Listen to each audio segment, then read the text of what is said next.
I got cut from U18 Ivan Holinka team. And that was going into my NHL draft year. So I was 16, turning 17 years old. And obviously your NHL draft is a big year. So I wanted to make that team really bad. And I remember getting cut, and that's the most upset and most disappointed I've been in my hockey career and in my life probably. So yeah, just adversity, like I said, I think even that one, the Holinka one, that definitely just made me stronger and made me want to work that much harder. But just getting to the next level, it's hard. There's a lot of people that they're fighting for the same spots that you are, and everyone wants to be good, and everyone everyone is good. But I think in terms of dealing with that and just kind of tips to making it to the next level is just your work ethic, because that's really the only thing you can control is how hard you work. You can't control what anybody else is doing or who sees you, who's working hard. You just make sure that you're working as hard as you can and doing everything you can to be successful. And usually that works out, and things come together when you're doing that.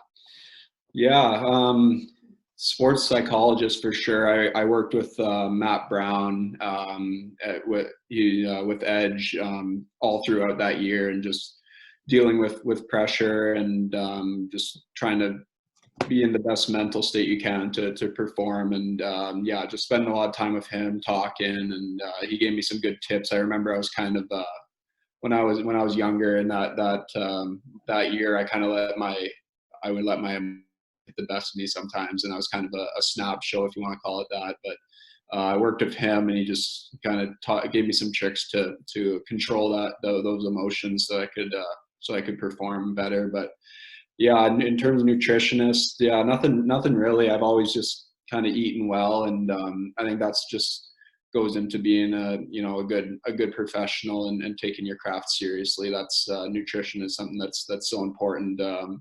Especially like in bantam, when you're younger, you're trying to put on weight, and you're trying to get bigger and stronger, so that when you move up levels, you can compete with the older guys. So nutrition's big. Just eating as much as you can, eating good food, like trying to stay away from fast food, McDonald's, all of that stuff. Just eating real food, whatever it is that, obviously depends what you like, but yeah, just trying to stay away from that stuff. I tried to model myself after them. So always being the hardest worker in practice, away from the rink, like not even being the hardest worker, but just the most detailed, like taking care of yourself off the ice, like eating well, eating the right food, getting sleep at night, not staying up all night playing video games, like going to bed on time, so that you can be productive the next day.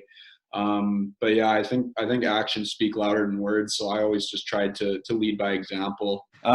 So you've obviously worn the C and the A on a few teams that you've been on. I guess, who's the best leader you've ever played with, and is there any correlation between the best player and the best leader? Yeah, I've had some great captains. My first captain in the AHL this year, Brett Sutter. He's a great leader. Tyson Helgeson, he was my captain with the Chiefs before I became captain, and I actually roomed with Tyson Helgeson as well, so I was around him a lot. So I'd say he's probably one of the best leaders I've ever had. And just I think just the type of person he is, he just treats everyone with respect, and he's always the hardest working guy in practice, and he's putting in the most hours in the weight room, which is huge. But like I said, I've had some great captains, but it's hard to just pick out one. I think a good leader is like they're always the hardest worker, and it's on the ice, and they're putting in the most time. I remember Tyson Helgeson he would be in the weight room, and we would drive to the rink together, and I would be in the weight room just because he drove me to the rink, and he would tell me to come in there with him, which is so I think just he makes the people around him better. I think that's a great quality for a leader. But I think away from the rink, it's just being a good person. It's not even about hockey. It's just caring about the people around you, being respectful, being a good citizen in the community, making a difference. It goes so much further than hockey.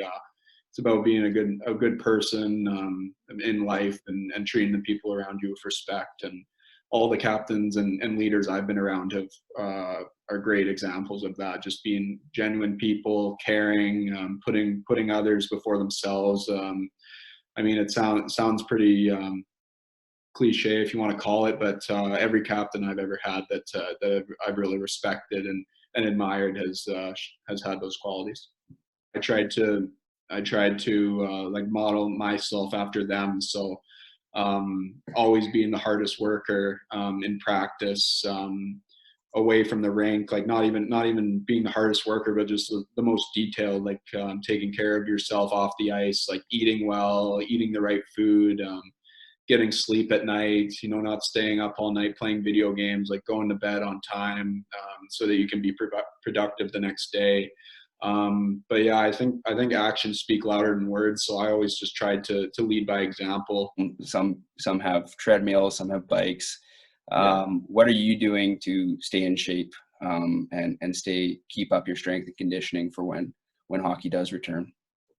Yeah, I'm doing everything I can. And I mean, obviously, if the situation, it's kind of tough, and it depends on what you have. But you can always do something. There's never really an excuse not to do anything. You can always go for a run. I've been running a lot, and during the season, and when I can go to the gym, I don't do that. So just trying to make the most of it, like take the positives. You can always do something. Now that we're not skating and we don't have access to gyms, maybe that's a chance to work on another skill or another asset in your conditioning or your strength that you wouldn't have worked on otherwise. But yeah, I'm lucky enough. Some friends here and in Spokane have lent me some equipment, just like a dumbbell and medicine ball, that sort of thing. So I'm just trying to do the best with what I got right now. What was it like being at the Combine? How did you control your nerves? What was it like getting called up on stage? And then lastly, what was the interview process like? Did you get any funny questions from NHL management? Yeah, well, the whole year is pretty intense and pretty crazy. Like even during the regular season, like you're doing interviews with scouts from NHL teams. You can be doing 2 to 3 interviews after a game, and teams are taking you out for dinner. But yeah, it's pretty wild year. But yeah, just trying to take it in stride and not, it's an honor that scouts are even watching you. So you got to appreciate it. But yeah, the Combine was one of the kind of craziest experiences I've been through. I ended up having 29 interviews out of 31 teams, and usually guys only have like 10 interviews, something like that. So I was doing like 6 or 7 interviews a day. So yeah, pretty crazy process again. And on top of that, you're getting ready to do the physical testing as well. So you're trying to go into the gym and balance doing your meetings and still eating well and sleeping. But I think just managing that was just the work I did with Matt Brown that I talked about earlier. That definitely helped. It's a little bit more intense than the Bantam draft, but it's the same kind of process. Like you're still just talking to scouts and answering questions. So just controlling your emotions, just taking it in stride. There's lots of different ways you can do that, but I think just having an appreciation for the moment and staying in the moment is the big thing that helped me. I didn't try to look too far ahead. I didn't try to think like where am I going to get drafted? Who's going to pick me? What round? What number? Whatever. I was just trying to control what I could control. And yeah, I don't know if that answers your question. Who do you think was your biggest idol growing up? I had a lot. My mom, both my moms, Fran and Nancy, they were my idols. Just how they treated people and work incredibly hard in their jobs. So in life, I think it was them, but in hockey, it was definitely Sidney Crosby. He was always my favorite player and someone I wanted to be like. Obviously, you guys all know how great of a hockey player he is, but he's also a great person and a great leader and a great role model for young kids like I was and like you guys are right now. Kyle? Thank you. Yeah, no problem. If you got to choose any team in the NHL that you wanted to play for, what team would it be? Well, I was a Pittsburgh Penguins fan before I got drafted to LA. Basically because Sidney Crosby played there. So I think growing up, I always wanted to play for Pittsburgh. But obviously now that I'm with the Kings, I want to be there and I want to stay in LA for a long time. But yeah, before I was a Pittsburgh fan, so I'd probably say Pittsburgh. Why did you choose to go to Edge in grade 6?